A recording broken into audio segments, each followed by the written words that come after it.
चलिए विद्यार्थी, आज हम लोग एक और नए टॉपिक की ओर चलते हैं। ये टॉपिक को हम लोग 10 क्लास में भी देखे थे। अगर वहाँ पे समझ में आ गया होगा तो ठीक है, और नहीं समझ में आया होगा तो हम लोग आज देखेंगे। किसी न किसी तरीक़ा से हमें समझ में आनी चाहिए। तो ये लिखा है प्रकाश का अपवर्तन। प्रकाश का अपवर्तन का खास करके इसका जो एग्जाम्पल होगा वो बहुत विशेष होगा। एग्जाम्पल इसका बहुत महत्वपूर्ण होता है, क्योंकि एग्जाम्पल में प्रकाश का अपवर्तन का परेशानी पूछता है।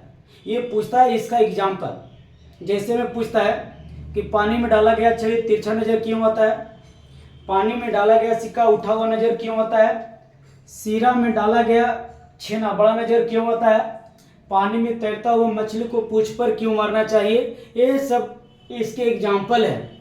तो सबसे पहले इसकी परिभाषा हम देखेंगे, इसके बाद बारीकी से इसके एग्जाम्पल को, जो मैंने सारे एग्जाम्पल को आपके पास रखा, वो सबको मैं बतलाऊंगा। बस आप लोग वीडियो में बने रहेंगे। चलिए, तो देखिए मैंने परिभाषा लिखा कि जब प्रकाश की किरणें एक पारदर्शिक माध्यम से दूसरे पारदर्शिक माध्यम में जाती है तो दिशा में परिवर्तन की घटना को प्रकाश का अपवर्तन कहते हैं। यानी इसका देखा जाए तो ये परिभाषा से हमें यह ज्ञान मिला कि प्रकाश एक माध्यम से दूसरे माध्यम में जा रही है, माध्यम पारदर्शिक है, तो उसका जो दिशा में परिवर्तन होता है ना, दिशा में जो बदलाव होता है ना, इसी बदलाव को होने की जो घटना हुआ ना, इसी को हम कहते हैं प्रकाश का अपवर्तन। तो चलिए थोड़ा सा एक बात देखेंगे। यहाँ पे पारदर्शिक माध्यम का मतलब होता है जिससे प्रकाश आर पार चली जाती है। माध्यम का मतलब होता है, माध्यम दो प्रकार की होती है। माध्यम के प्रकार का होता है, ये दो प्रकार का होता है। एक अगर हम विरल ले ले तो दूसरा क्या होगा, संघन होगा। दोनों में क्या अंतर होगा थोड़ा सा समझेंगे। मान लिया जाए ये हवा है, मान लिया जाए ये पानी है, दोनों की बात करते हैं। तो इसकी जो अणु होता है ये थोड़ा सा क्या होता है, फैले फैले होता है, इस तरह का होता है। इसकी जो अणु होती है ये ज़्यादा पास पास होता है। तो दोनों में क्या डिफरेंस हम लोग देखा, ये इसका अणु देखा जाए थोड़ा सा फैले फैले है, इसका अणु देखा जाए तो क्या होगा, इसका पेशा पास पास है। तो जिसका अणु पास पास होता है वो संघन माध्यम होता है, और जिसका अणु फैले फैले होता है, बीच का गैप से जगह खाली ज़्यादा होता है, दो अणु के बीच का खाली स्थान ज़्यादा है, तो ऐसे स्थिति में विरल माध्यम होगा। यानी हवा और पानी की तुलना करें तो हवा विरल माध्यम, और अगर पानी की तुलना करें तो ये संघन माध्यम होगा। एक और उदाहरण लीजिए, मान लिया जाए एक कांच की बात करते हैं, क्या चीज की बात करते हैं, एक कांच की बात करते हैं, और यहाँ पे मैं पानी की बात करता हूँ। कांच को देखा जाए तो इसके अणु भी पास पास होते हैं, इस तरीका से, इस तरीका, जिससे हम देहाती भाषा में समझे तो गाढ़ा। इसकी पास देखें तो इसके अपेक्षा कुछ दूर दूर होते हैं। तो आपको तुलना किसके साथ करना है, दोनों वस्तु के साथ करना है। दोनों में देखना है कि विरल और संघन क्या होगा, क्योंकि संसार में दो ही पदार्थ मिलेंगे, या तो संघन मिलेंगे या तो विरल मिलेंगे। एक बात को बस ध्यान दीजिएगा, ये दोनों में मैंने देखा तो ये पानी संघन माध्यम था, लेकिन इसमें जब देखेंगे तो यहाँ में देखिए पानी हो जाएगा विरल माध्यम। ऐसा आपको दिमाग में नहीं चल रहा है, ये कांच हो जाएगा संघन माध्यम। क्यों? क्योंकि कांच का जो अणु होता है पास पास होता है, और पानी का अणु इसके दोनों के अपेक्षा ये दोनों में देखा जाए दूर दूर होता है। इसलिए बाबू ये विरल माध्यम हुआ और ये संघन माध्यम हुआ। हवा और पानी की बात करते हैं तो हवा विरल माध्यम हुआ, पानी संघन माध्यम हुआ। उसी तरीका से और हम लेंगे हवा पानी का जो भी लेंगे, दोनों का अणु देखेंगे, जिसका अणु पास पास होगा संघन होगा, और जिसका अणु दूर दूर होगा वो विरल होगा। तो आपको समझ में आ गया होगा। सिर्फ माध्यम की मैंने बात बताया कि माध्यम दो ही होता है। ये छोटा चीज है, हम लोग समझते चलेंगे, तब आगे की जो बात होगी आसान होगा। चलिए मैं इसको रब कर देता हूँ।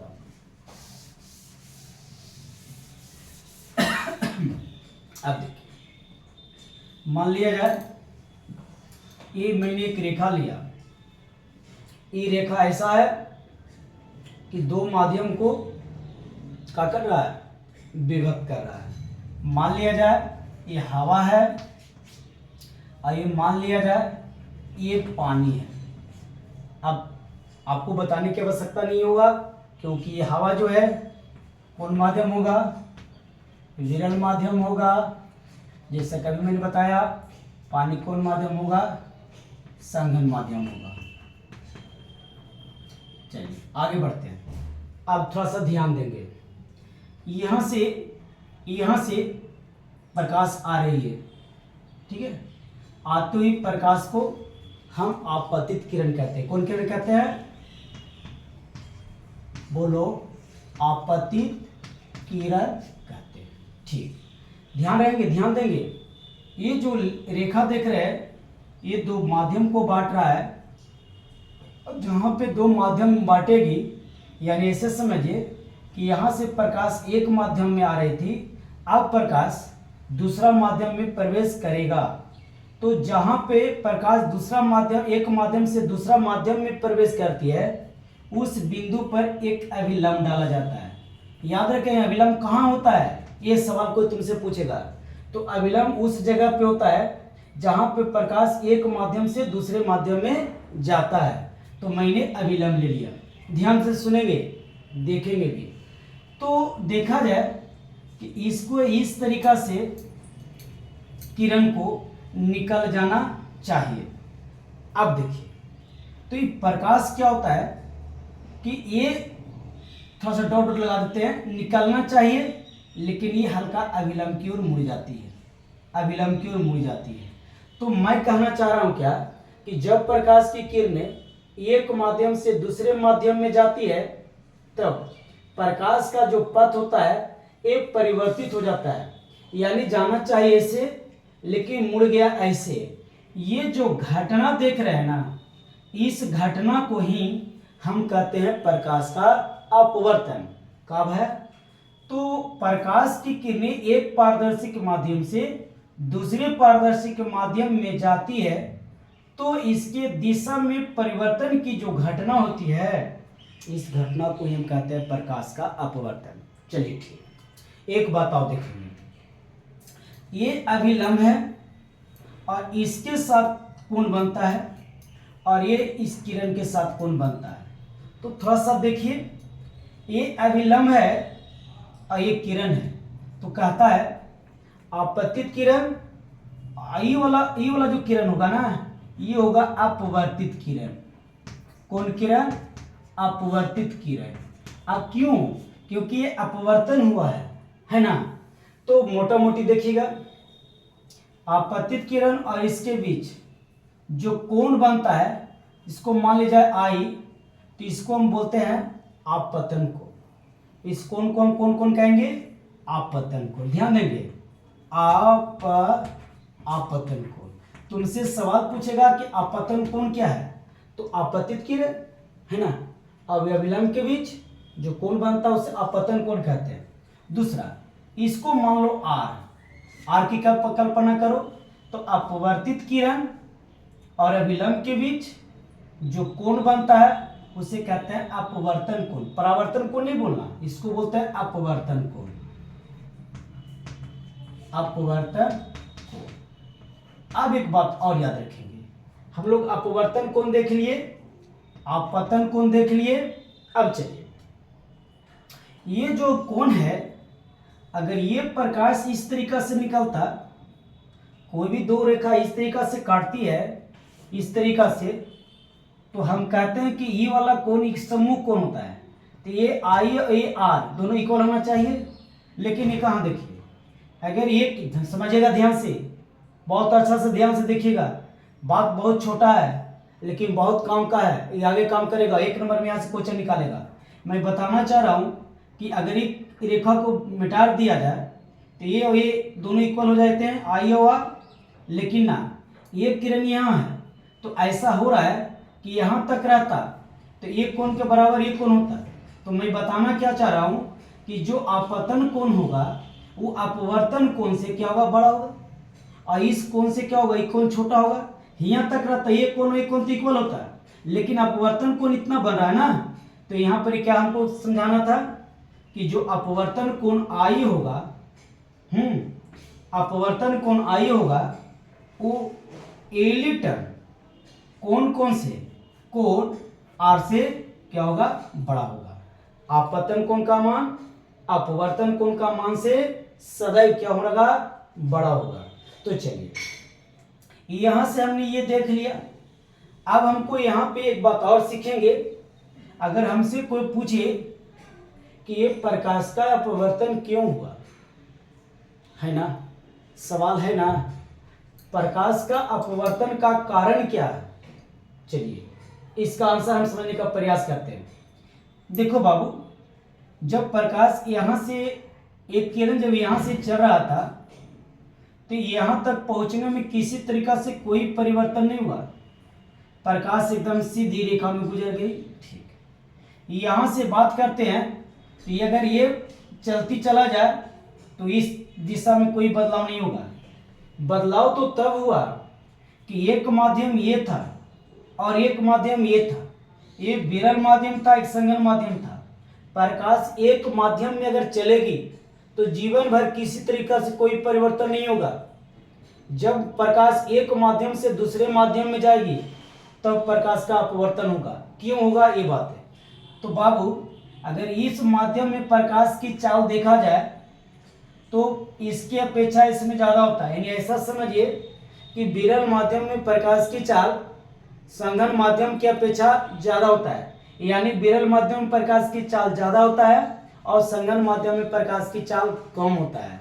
तो प्रकाश जब एरा में चल रहा था विरल माध्यम में, तो इसमें प्रकाश की चाल ज्यादा था, और जैसे ही संघन माध्यम में प्रवेश किया, यानी हवा से प्रकाश पानी में गया, तो हवा में प्रकाश की चाल लमसम 3 लाख किलोमीटर प्रति सेकेंड था, लेकिन पानी में गया तो 2,25,000 किलोमीटर पर सेकेंड था। यानी प्रकाश की चाल इस माध्यम की अपेक्षा इसमें कम गया। यानी प्रकाश के चाल में परिवर्तन के कारण, प्रकाश की चाल में कम बेसी रहने के कारण ही क्या होता है, प्रकाश का अपवर्तन होता है। यानी निचोड़ जवाब होना चाहिए कि प्रकाश का अपवर्तन क्यों होता है। तो प्रकाश का अपवर्तन का मुख्य कारण है प्रकाश का अलग अलग माध्यम में अलग अलग चाल। क्लियर हो गया, प्रकाश को अलग अलग माध्यम में अलग अलग चाल। अब यहाँ पे देखेंगे, थोड़ा सा यहाँ पे समझने की बात करेंगे, तो आप लोग इसका स्क्रीनशॉट ले लीजिए। अब मैं इसे मिटाता हूं। ठीक, अब देखेंगे बाबू, चलिए यहां पे कल्पना करते हैं एक कांच की, ये बेटा कांच है, एक कांच है, यानी कांच की टुकड़ा है। तो जाहिर सी बात है कि कांच का टुकड़ा है तो संघन माध्यम होगा, विरल माध्यम होगा हवा। ये मान लो विरल माध्यम है, कौन माध्यम, विरल माध्यम, यानी ये हवा है। चलिए क्या जी की मैंने बात किया, ये हवा, ये कांच है, तो जाहिर सी बात है ये संघन माध्यम होगा। ध्यान देना, यहाँ पे देखेंगे, यहाँ से एक किरण आ रही है, यहाँ से एक किरण आ रही है, तो यहाँ पर क्या होगा, अविलंब पड़ेगा। अविलंब जब भी होता है तो हाफ हाफ होता है। इस किरण को इस तरीका से निकल जाना चाहिए, लेकिन एक किरण ऐसे ना निकल करके ये अविलंब की ओर मुड़ता है, इस तरीका से ऐसे निकल जाती है। ध्यान देंगे, इस क्वेश्चन का एक फिगर का मकसद एक ही बात है कि प्रकाश संघन से विरल में जाता है तो किधर मुड़ता है, और विरल से संघन में जाता है तो किधर मुड़ता है। अगर ये दो बात हमें समझ में आएगी तब इसका एग्जाम्पल आसानी से हम लोग समझ लेंगे। तो देखिए, जब प्रकाश की किरण विरल माध्यम से संघन माध्यम में आती है तो प्रकाश अविलंब की ओर मुड़ती है। अब चलो, यहाँ तक संघन माध्यम था, ये हवा है, ये विरल माध्यम। तो फिर वही बात यहाँ पे होता है बाबू कि जब एक माध्यम से प्रकाश दूसरे माध्यम में जाती है तो फिर क्या होता है, लंब पड़ता है। तो यहाँ पे देखेंगे किरण को इस तरीका से निकल जाना चाहिए, लेकिन ये किरण अविलंब से दूर हटता है, ये निकल गया इस तरीका से। तो पता चला क्या कि जब प्रकाश की किरण विरल माध्यम से संघन माध्यम में जाती है तो किरण अविलंब की ओर मुड़ती है, और जब प्रकाश की किरण संघन माध्यम से विरल माध्यम में जाती है तो अविलंब से दूर मुड़ता है। ये इसका यही था। तो थोड़ा सा नोट में हम लिखेंगे, क्या लिखेंगे बाबू, लिखेंगे जब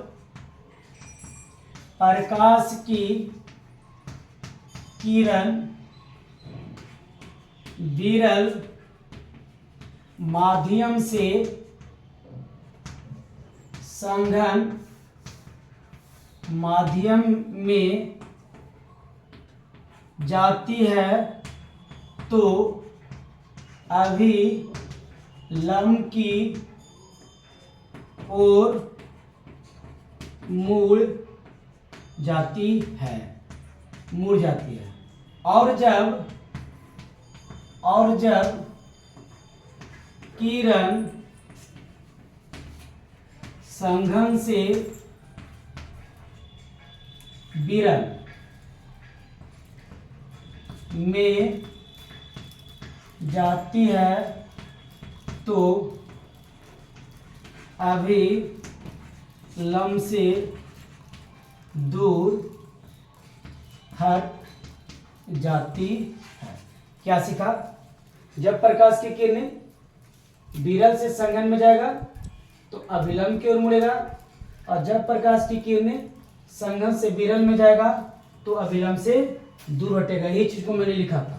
एक बात और देखेंगे कि जब प्रकाश की किरणें किसी दो का कांच होगी या समान माध्यम होगा, बीच में पड़ेगा, तो इसका कोई अपवर्तन नहीं होगा। यानी कहने का मतलब हुआ कि दो माध्यम के बीच में जब प्रकाश चलेगी तो किसी तरीका से कोई परिवर्तन नहीं होगा। तो चलिए आप यहाँ देख लीजिए, जब प्रकाश की किरणें विरल माध्यम से संघन माध्यम में जाती है तो अभिलंब की ओर मुड़ जाती है, और जब किरण संघन से विरल में जाती है तो अभिलंब से दूर हट जाती है। चलिए यही था बात हम लोग की, इतना समझना। शायद आप लोग स्क्रीनशॉट ले लीजिएगा। अब मैं चलता हूँ इसका व्यवहारिक जो क्वेश्चन बनते हैं उसकी ओर। गर्मी काफी ज़्यादा है बाबू, गर्मी। चलिए अब इसका एग्जाम्पल हम लोग देखेंगे प्रकाश का अपवर्तन का। चलिए बहुत मजेदार, मैं बार बार बोला हूँ इस वीडियो में, मैं यही तर्क किया हूँ ज्यादातर कि प्रकाश के अपवर्तन का जो एग्जाम्पल होगा उसको हम कैसे समझते हैं, कितना अच्छा समझते हैं, ये सबसे बड़ी बात है। तो चलिए देख लीजिए। एक बात मैं ले रहा हूँ, एक क्वेश्चन है कि पानी में डाला गया सिक्का उठा हुआ नजर क्यों आता है, ये सबसे बड़ी बात है। तो मैं आपको दो फिगर बताऊंगा और दो फिगर से आप लोग अपने आप को समझेंगे कि आखिरकार क्या कारण है कि डाला गया सिक्का उठा हुआ नजर आता है। बस देखेंगे, यहाँ पर देखेंगे, ये कोई बर्तन लिया, इस बर्तन में पानी डाला गया, यहाँ पे सिक्का रखा हुआ है, यहाँ से किरण आ रही है, यहाँ से जब किरण आ रही है तो ये बेटा पानी है। जैसा कि हमने आपको बताया कि जब दो माध्यम में प्रकाश जाती है तो जब प्रकाश एक माध्यम से दूसरे माध्यम में जाती है तो वहाँ पे अभिलंब डलाता है, कभी नहीं भूलेंगे। और ये जब तक सीखेंगे नहीं तब तक एक क्लियर आंसर आप नहीं दे सकते। चलिए इसको इस तरीका से निकल जाना चाहिए था, लेकिन ये किधर मुड़ता है? अभिलंब की ओर। ये इधर मुड़ता है, ये इधर मुड़ता है। तो जब ये इधर मुड़ता है, यहाँ पे इस तरीका से चलना चाहिए, ये मुड़ जाता है। अब ये काम देखिए, तो ये लग रहा होगा इधर मुड़ गया, तो लग रहा हो कि यहाँ से किरण आ रहा होगा, लेकिन ऐसा बात नहीं है। किरण तो यहाँ से आ रही है, यहाँ से नहीं, और लेकिन अनुभव होता है कि मुड़ गया तो आ रहा होगा। चलिए यहाँ पे ध्यान देंगे। जस्ट इसी फिगर को यहाँ पर मैं यही चीज को मैं दोहराता हूँ, यही चीज को लड़कन यही चीज को यहीं पे भरा में फंसता है, यहीं पे गलती होती है। ज्यादातर 80% विद्यार्थी यहीं पे मार करते हैं। क्वेश्चन आसान है, हल्का है, लेकिन गलती आंसर दे के भी लोग कहते हैं हमने सही आंसर दिया, यही सबसे गलत बात है। अब देखिए यहाँ पे, तो यहाँ पे ये सिक्का है, यहाँ पे तो किरण आ गया। अब यहाँ पे पढ़ने के बाद किरण वापस लौटती है, तो यहाँ पे देखिए यहाँ से निकल रही है ना। क्योंकि हमको एक बात और याद रखेंगे कि जब तक प्रकाश का अपवर्तन और परावर्तन नहीं होगा, यानी प्रकाश के परावर्तन और अपवर्तन के कारण ही हम कोई वस्तु को देखते हैं। जब ये किरण आ रही थी तो इसके द्वारा नहीं देखे, क्योंकि इससे अपवर्तन के बाद या इससे परावर्तन के बाद हमारी आंख तक किरण को पहुंचना चाहिए। हमने यहाँ गया, यहाँ पे आंख किस तरह से देख रहा था, तो यहाँ पे गया, तो यहाँ पर हम अभिलंब डालेंगे। ध्यान से देखना, यहाँ पे हम क्या डालेंगे? अभिलंब डालेंगे। तो यहाँ से इस किरण को निकल जाना चाहिए, ऐसे निकल जाना चाहिए ना, लेकिन ये किरण ऐसे नहीं निकलता है। अभी जब मैं जस्ट बताया था कि जब संघन माध्यम से विरल माध्यम में जाती है तो वो क्या होता है बेटा, अविलंब से दूर हट जाता है, इस तरीका चला जाता है। किरण आ रही है ऐसे, लेकिन मुड़ के जा रही है ऐसे, अविलंब से दूर हटती है। तो ऐसा लग रहा है कि ये किरण इस तरीका से आ रहा होगा, अनुभव हो रहा है।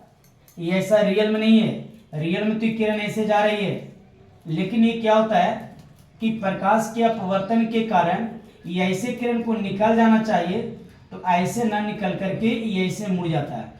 तो लगता है कि ये किरण जो था ना, इस यहाँ से आ रहा होगा। तो जो ये सिक्का है, अब ये सिक्का जो है, ये सिक्का इस तरीका से ऐसे दिखाई देता है, यानी ऐसे समझिए रियल में सिक्का यही रहता है, कुछ होता नहीं है। लेकिन ये जो लग रहा है ना किरण यहाँ से आ रहा है, जिसके कारण हम लोग के लगता है कि ये सिक्का मोटा हो गया, सिक्का बड़ा हो गया। अगर ये छेना है तो ये छेना इतना बड़ा दिखाई देगा, लेकिन जब बाहर निकालोगे तो रियल में दिखाई देता है। तो रियल में ये जो सिक्का कहिए या कुछ भी गोल वस्तु कुछ भी हो, ये अपने ओरिजिनल से हल्का बड़ा दिखाई देता है, क्योंकि इसका जो पथ है ना हल्का इस तरीका से चेंज करता है।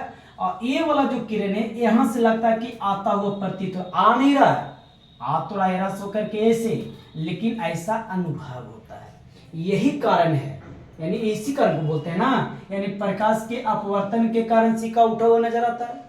तो प्रकाश के अपवर्तन का मतलब क्या हुआ कि किरण यहाँ से जा रहा है लेकिन विलंब से दूर हटता है, तो ये किरण लगता है कि यहाँ से आ रहा है, यहाँ से नहीं। तो यहाँ से लग रहा है कि आ रहा है, लग रहा है कि मोटा है, लग रहा है कि तिरछा है, लग रहा है कि बड़ा है, लेकिन बड़ा होता नहीं है, अनुभव होता है। इसीलिए हम लोग कहते हैं कि सीरा में डाला गया सीरा में डाला गया छेना बड़ा नजर आता है, सीरा में डाला गया या पानी में डाला गया सिक्का, कुछ भी लो, कोई भी द्रव पदार्थ लेंगे, उस द्रव में कोई वस्तु को डालेंगे तो मोटा या बड़ा हम लोग के क्या होता है, दिखाई देता है।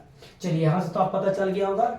आगे देखिए, आगे देखेंगे एक सवाल आपके पास जा रहा है कि यहाँ पे समझेंगे, क्या समझेंगे। मान लिया जाए कि एक तालाब है, ये क्या है, तालाब है। अब मछुआरे पानी में मछली को मार रहे हैं, ध्यान देंगे अच्छा तरीका से। ये तालाब है या नहर है या नदी, नदी की बात करते हैं, ये नदी है, नदी इस तरीका से पानी क्या हो रहा है, बह रहा है। इसमें मछली है, मान लिया जाए, थोड़ा सा देखेंगे, मछली का फिगर मुझे आता नहीं है बनाने के लिए। चलिए इस तरीका से देखा जाए, ये इसकी पूंछ है, ये क्या है, इसकी पूंछ है, ये मछली है। कोई व्यक्ति यहाँ पे खड़ा है और इस व्यक्ति को, इस मछली को मारता है। जब मछली को मारता है कोई भी इसका साइड से, तो ये मछली को जो देखा गया, तो ये मछली इस तरीका से देखिए, ये मछली उसको दिखाई देता है, ये मछली है। और यहाँ पे क्या ये सब पूंछ है, ये पूंछ है, ये मछली है। तो यहाँ पे कहता है कि रियल में देखा